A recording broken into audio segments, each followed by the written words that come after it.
Endi men ko'pincha tepada ofisda bo'laman. Yugur, hisob-kitob, bola chaqa degandek har doim o'tira olmayman-ku, lekin har doim o'zim shu yerda bo'laman. Lekin Yusuf akam bilan gaplashib yurgan paytim sizni ko'rmagan ekanman. Amerikada edingiz o'sha paytlar. Ha, endi bo'lgan o'shanda o'qishga ketganmiz. Yusuf bilan xalq tilida aytganda qiz o'rtoqmiz. Yoshlikdan birga katta bo'lganmiz. Endi siz ham orzu hayotlarini bilarmidingiz? Yurgan paytingizda? Eshitganman.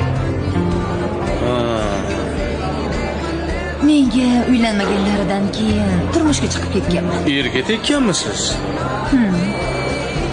O'g'lim ham bor. Bu turmush o'rtog'ingiz nima ish qiladilar? Turmush o'rtog'im 3 oy yashaganimizdan keyin avtohalokatdan vafot etdi. Oxiratlari obod bo'lsin.